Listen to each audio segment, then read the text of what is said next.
Guys, Andrew here. Welcome back to Drew Tutorial. And if you're seeing the channel for the first time, special welcome to you. And in this video, I'm going to show you how to turn off Windows Defender in Windows 11. So all you have to do is click the Windows key on your keyboard and type in Control Panel, right? Go ahead and open up your Control Panel.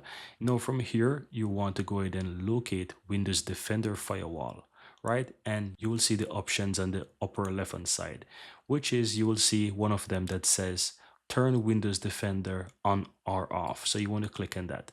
Now here you can see if it's currently on, and you also have the option that you can turn it off. And as you can see, it says turn off Windows Defender, right? It says not recommended, but if you're looking for how to turn this off, you can simply go ahead and turn this off here, and you can also turn it off from the network settings as well. It's really up to you. So if you're looking for how to turn this off, these are the steps to turn your Windows Defender off. Here you have it, guys. I really hope you found value within this video, and if you do, don't forget to take a moment to give this video a like and hit that subscribe button so that you'll never miss out when I release future videos just like this one. Thank you guys for watching, and see you next time.